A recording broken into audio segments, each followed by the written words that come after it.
اور اللہ نے ہمیں حکم دیا سید الانبیاء سے جب تک محبت نہیں ہوگی تو میں اپنی محبت کو بھی تسلیم نہیں کروں گا۔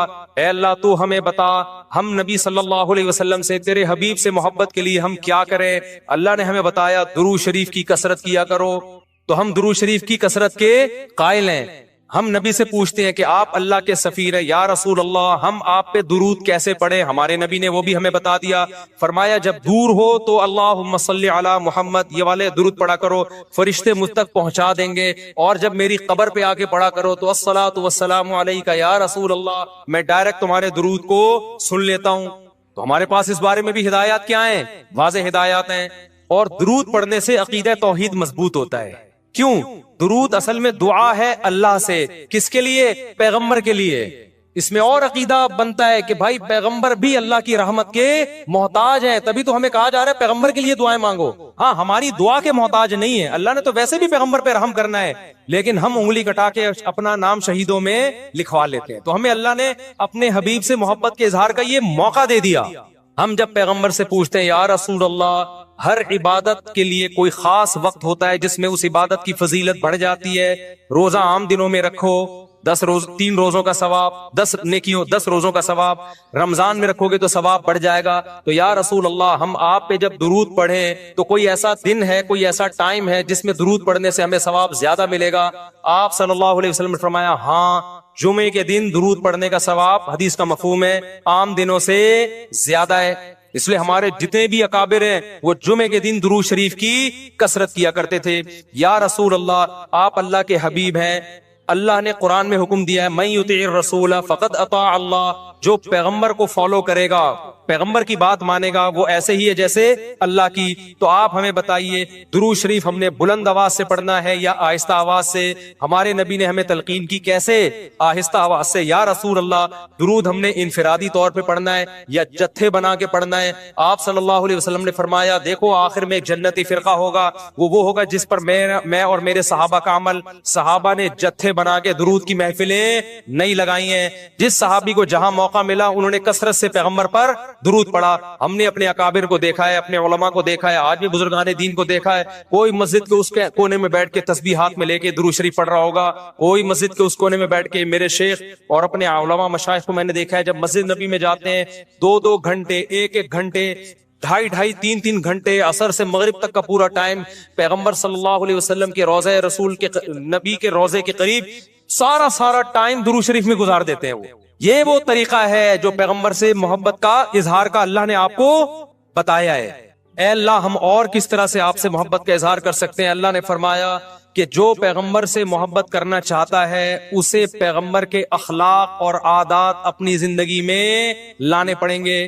ہمارے پیغمبر صلی اللہ علیہ وسلم جب رات کو تہجد کے لیے اٹھتے تھے تو اس کا خیال کیا کرتے تھے کسی کی آنکھ نہ کھلے۔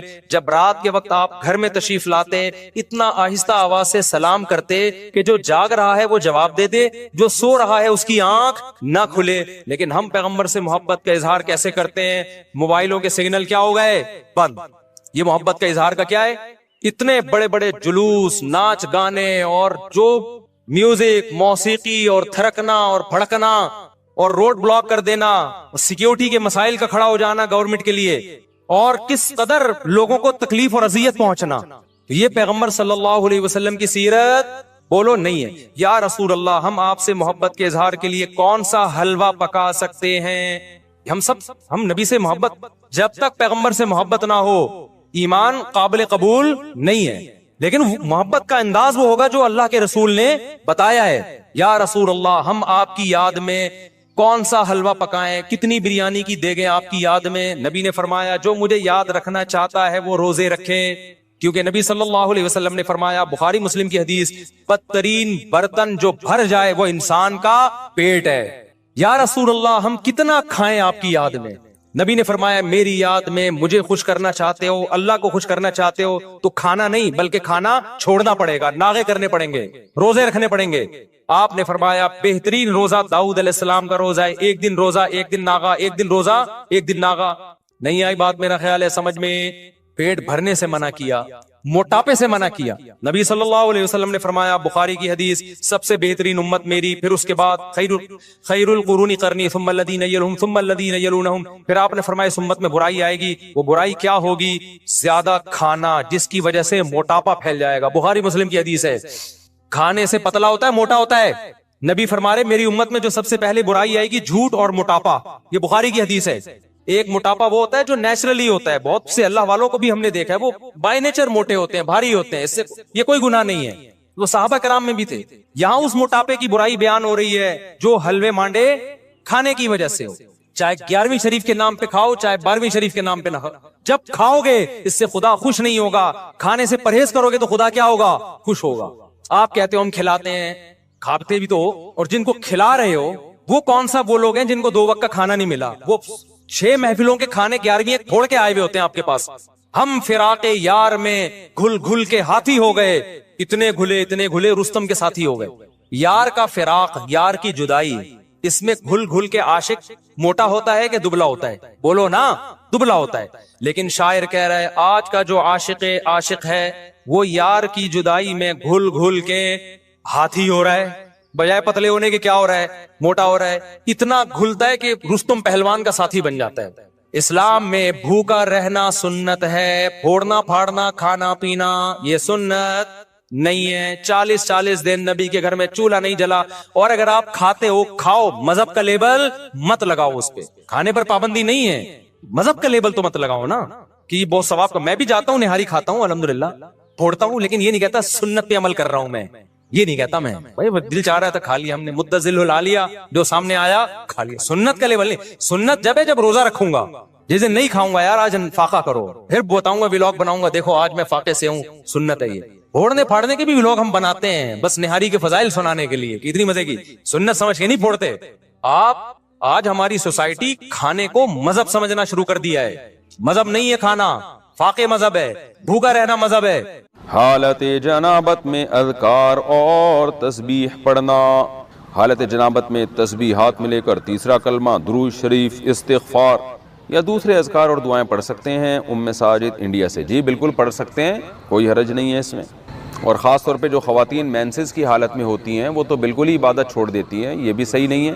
بھائی نماز اور تلاوت نہیں کرنی, باقی عبادتیں تو کریں, تسبیحات پڑھیں, دعائیں مانگیں اللہ تعالیٰ سے. اچھا, ناپاکی میں قرآن کی آیت پڑھنا, یہ سوال پوچھا ہے. یہ پوچھنے والے نے نام ہی نہیں لکھا. کیا ناپاکی کی حالت میں قرآن کی آیت پڑھ کر دعا کر سکتے ہیں یا نہیں؟ نیز بغیر وضو کے قرآن کی آیت پڑھ سکتے ہیں یا نہیں؟ بغیر وضو کے تو بہرحال قرآن پڑھ سکتے ہیں. البتہ ناپاکی کی حالت میں قرآن کی تلاوت جائز نہیں ہے. البتہ قرآن کی وہ آیتیں جن میں دعا کا عنصر پایا جاتا ہے, دعا کے میننگ پائے جاتے ہیں, تو ان آیتوں کو ناپاکی کی حالت میں دعا کی نیت سے پڑھ سکتے ہیں, تلاوت کی نیت سے نہیں پڑھ سکتے.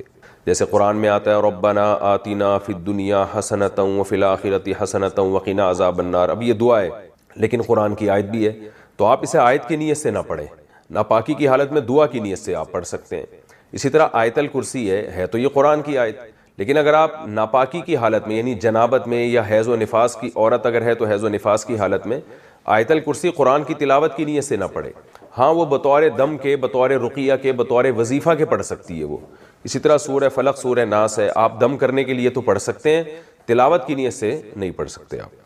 ناپاک بستر پر ناپاک کپڑوں میں تلاوت وغیرہ کا حکم. اگر بیڈ یا صوفہ وغیرہ ناپاک ہو جائے تو اس پر بیٹھ کر تلاوت کرنا, ذکر کرنا, یہ دینی بیان سننا جائز ہوگا یا نہیں؟ اس طرح ناپاک کپڑوں میں ان کاموں کا کیا حکم ہے؟ سلمان صاحب لاہور سے. دیکھیں یہ سارے کام جائز ہیں کیونکہ طہارت نماز کے لیے شرط ہے, نماز کے علاوہ عبادت کے لیے طہارت شرط نہیں ہے. لیکن یہ بہرحال ادب کے خلاف ضرور ہے کہ جگہ ناپاک ہے, آپ وہاں بیٹھ کے قرآن کی تلاوت کر رہے ہیں, ناپاک کپڑے پہن کے کر رہے ہیں, تو یہ بہرحال ادب کے خلاف ہے. اس لیے اس سے اجتناب کرنا چاہیے. اس سے تلاوت کی اہمیت بھی دل سے نکل سکتی ہے.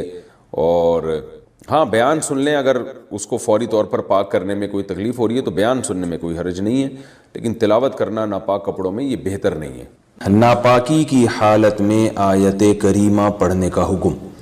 کیا آیت کریمہ کا ختم بغیر وضو کے ناپاکی میں کیا جا سکتا ہے؟ نیز کیا خواتین دوران حیض آیت کریمہ پڑھ سکتی ہیں؟ فاطمہ بیگم انڈیا سے.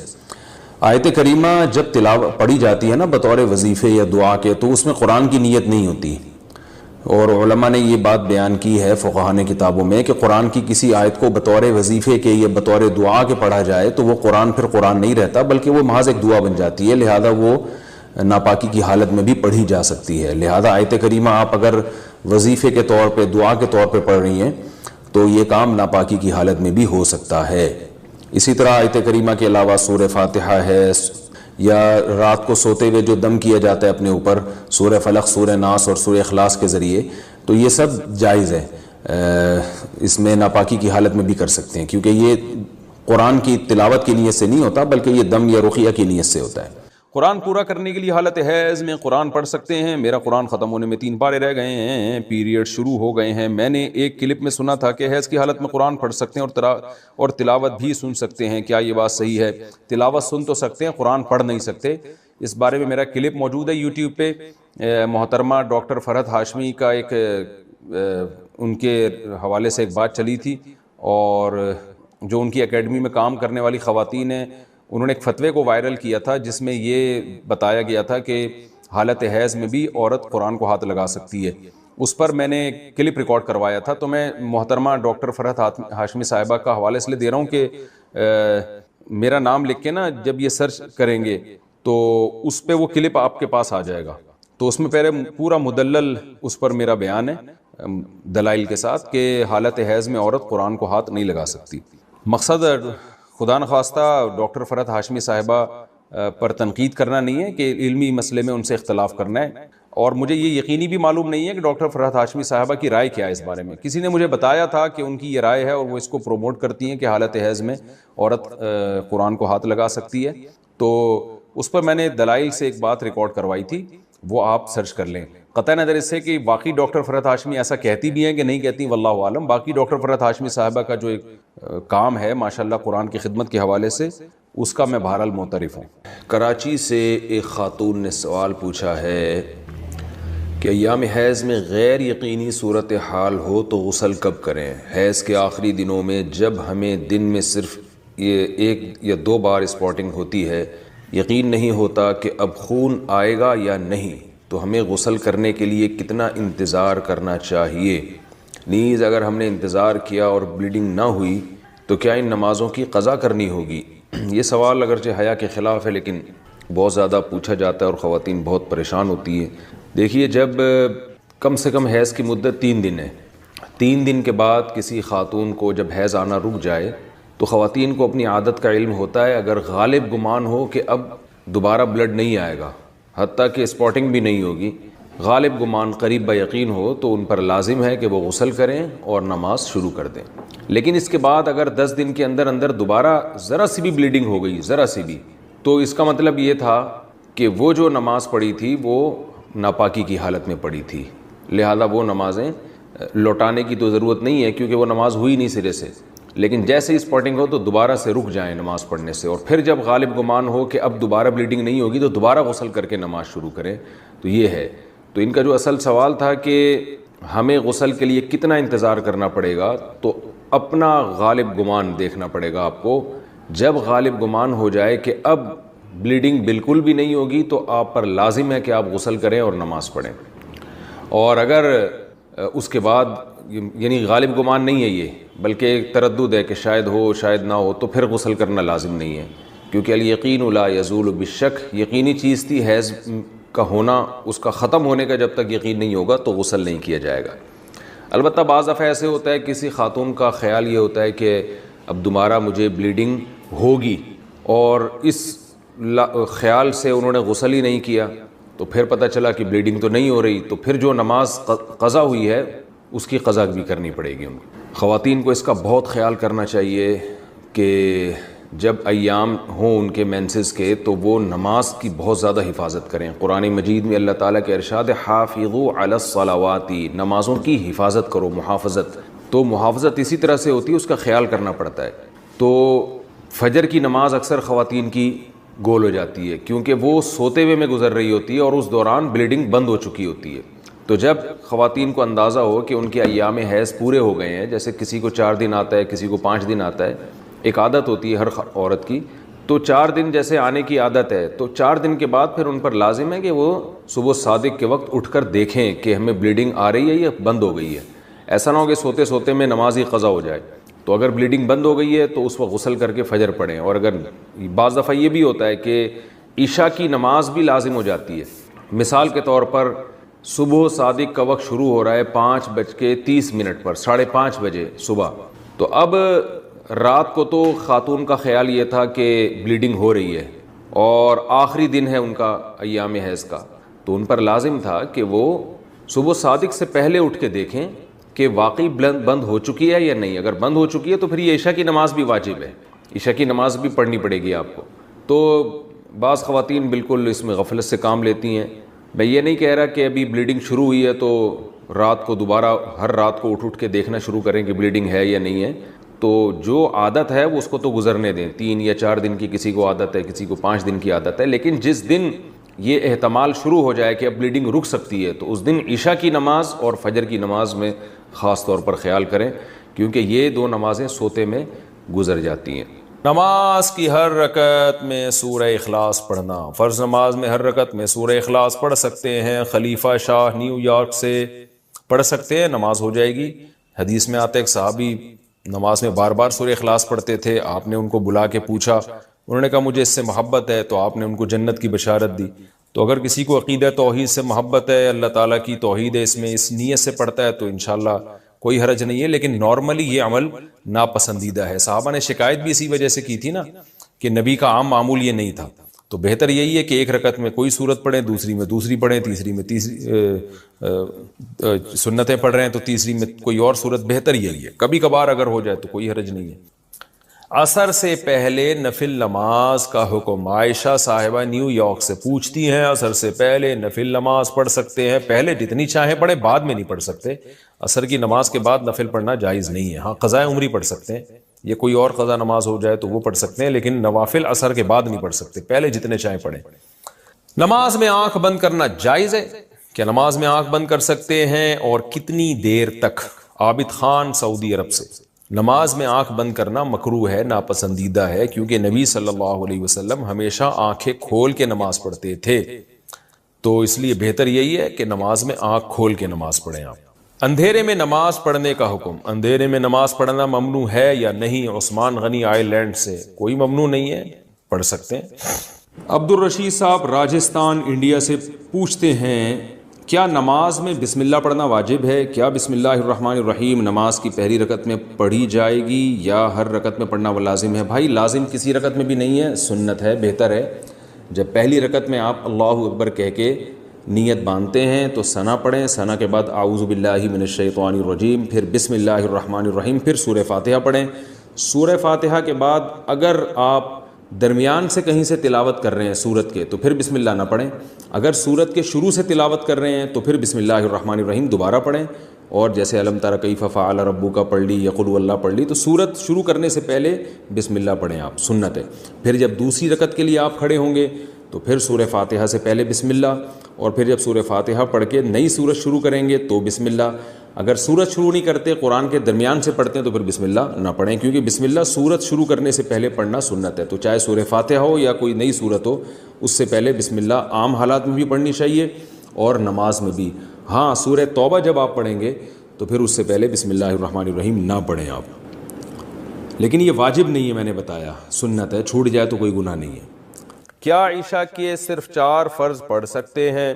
اگر کوئی عشاء کی نماز لمبی ہونے کی وجہ سے چھوڑ دیتا ہے تو اگر وہ صرف 4 فرض پڑھ لے تو کیا اس کی عشاء کی نماز ہو جائے گی؟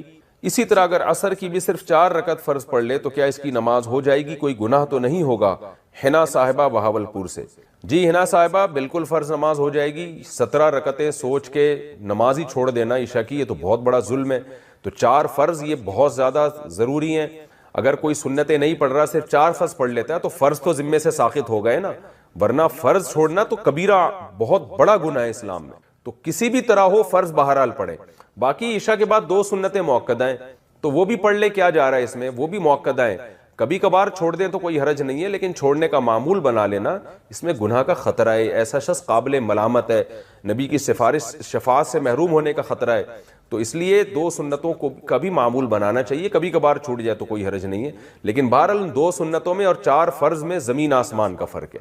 2 سنتوں کے چکر میں 4 فرض کبھی بھی نہ چھوڑیں, نہیں پڑھے جا رہے تو 4 فرض ہی پڑھ لیں, تو لیکن عام 2 سنتوں کا بھی معمول بنا لیں. تو 6 رکعتیں عشاء کی, جس کو ہم کسی حد تک ضروری کہہ سکتے ہیں. 4 فرض تو وہ تو فرض ہیں بہرحال, اور 2 سنتیں مؤکدہ ہیں, وہ چھوڑنا حرام اور کبیرہ گناہ تو نہیں ہے, لیکن قابل ملامت ہے ایسا شخص جو سنتیں نہ پڑھے.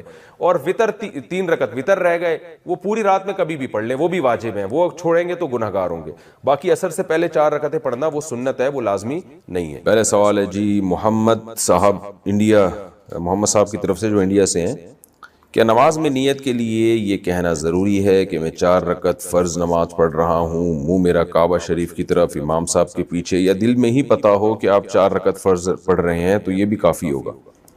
دیکھیں, یہ کہ منہ میرا کعبہ شریف کی طرف اور اس امام کے پیچھے, تو منہ تو کعبہ شریف کی طرف ہوتا ہے تو نماز ہوتی ہے, اس لیے اس کی نیت ضروری نہیں ہے.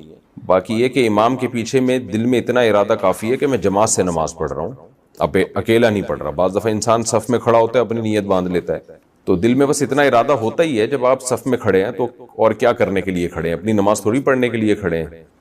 تیسرا مسئلہ یہ کہ 4 رکعت فرض پڑھ رہا ہوں, 2 رکعت فرض پڑھ رہا ہوں, یہ نیت لغو ہے. آپ فجر کے 2 فرض پڑھ رہے ہیں اور آپ نیت یہ کریں میں 4 پڑھ رہا ہوں, تو بھی فجر کے 2 ہی ہوں گی, اس سے کوئی فرق نہیں پڑے گا, کیونکہ وہ اللہ کی طرف سے پہلے سے 2 رکعت متعین ہے. آپ کے 4 کہنے سے وہ فرق نہیں پڑے گا. ظہر میں آپ نے یہ نیت کر لی کہ میں ظہر کی 2 رکعت پڑھ رہا ہوں, تو بھی نماز آپ کی ہو جائے گی, کیونکہ ظہر کی 4 رکعت ہوتی ہیں, 2 ہوتی نہیں ہیں. سفر میں آپ نے 2 پڑھنی ہے, اگر آپ نے یہ نیت کر لی میں 4 پڑھ رہا ہوں, تو بھی 2 ہی پڑھنی پڑیں گی اور نماز ہو جائے گی, کیونکہ سفر میں اللہ کی طرف سے 2 متعین ہے. تو صرف اتنی نیت کرنی ہے کہ ظہر ہے یا عصر ہے, کیونکہ ظہر میں آپ کے پاس یہ بھی آپشن تھا کہ آپ پچھلی کوئی قضا پڑھ لیں, یہ بھی آپشن تھا کہ سنت پڑھ لیں, یہ بھی آپشن تھا کہ فرض پڑھ لیں. تو یہ 3 آپشن تھے آپ کے پاس, تو ان میں سے ایک کو آپ نے خود متعین کرنا ہے کہ فرض پڑھ رہا ہوں یا سنتیں. نمبر 2, ظہر پڑھ رہا ہوں یا پچھلی کوئی قضا پڑھ رہا ہوں. تو جب آپ نے یہ نیت کر لی کہ نہیں جی ظہر ہے, تو 4 رکعتیں 2 رکعتیں یہ لغو کام ہو جائے گا, اس کی ضرورت نہیں ہے. بس اتنی نیت کہ ظہر ہے اور فرض ہے بس. یعنی فرض سے میری مراد کہ ظہر ہے, آج کی ظہر ہے, یہ بھی ضروری نہیں کہ فرض ہے, کیونکہ ظہر تو ہے ہی فرض, تو سنت نہیں ہے.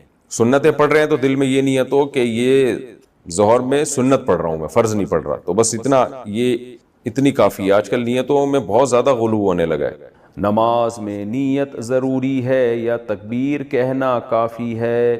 فرض نماز میں نیت کرنی ہوگی یا صرف اللہ اکبر بولنا ہوگا؟ اگر نیت کرنی ہوگی تو وہ اردو میں کریں یا عربی میں کریں. سلمہ صاحبہ دبئی سے, دیکھیں نیت نماز میں ضروری ہے, لیکن نیت دل کے ارادے کا نام ہے, اور دل میں ارادہ انسان اپنی زبان میں ہی کرتا ہے جو اس کی مدر لینگویج ہے. بس دل میں نیت کرتا ہے میں نماز پڑھ رہا ہوں, تو بس اتنا کافی ہے. پھر جو نماز ہے اس کی نیت کر لیں, ظہر کی ہے تو ظہر کی نیت کر لیں, عصر کی ہے تو عصر کی, فرض کی ہے تو فرض کی کر لیں. بس دل میں نیت کافی ہے, اس کا انگلش عربی اردو سے کوئی تعلق نہیں ہے. نماز کی نیت کیا زبان سے ضروری ہے؟ نماز کی نیت کا کیا حکم ہے؟ دل میں نیت کافی ہے یا لفظوں سے نیت کرنا ضروری ہے؟ ابرار احمد سومرو سکھر سے. نہیں جی, نیت تو دل کے ارادے کا نام ہے, بلکہ فقہا نے لکھا ہے کہ دل میں ارادہ تھا ظہر پڑھ رہا ہوں اور واقعی ظہر کی نماز تھی, زبان سے نکل گیا کہ عصر پڑھ رہا ہوں, تو نماز ادا ہو جائے گی, اس لیے کہ دل میں صحیح ارادہ کیا ہوا ہے. اور اگر ظہر پڑھ رہا ہے, دل میں ارادہ کر لیا عصر پڑھ رہا ہوں, زبان سے نکل گیا ظہر پڑھ رہا ہوں, تو نماز نہیں ہوگی. حالانکہ زبان سے صحیح نکلا ہے, لیکن چونکہ دل میں اثر تھا تو نہیں ہوگی. تو اس لیے دل میں ارادہ ہے اصل نماز کے لیے, زبان سے نیت ضروری نہیں ہے. وہمیوں کے لیے فقہا نے لکھا تھا کہ جو وہمی ہوتے ہیں نا, جو ہر وقت وسوسوں میں مبتلا رہیں گے, پتہ نہیں میں نے ظہر کی نیت کی تھی عصر کی, بعض ایسے وہمی ہوتے ہیں, ان کے لیے فقہا نے لکھا ہے کہ وسوسہ دور کرنے کے لیے وہ زبان سے نیت کر لیں. لیکن نارملی شریعت کا حکم یہی ہے کہ انما الاعمال بالنیات, اعمال کا مدار جو نیت پر ہے, تو نیت تمام فقہا کا اتفاق ہے وہ دل کے ارادے کا نام.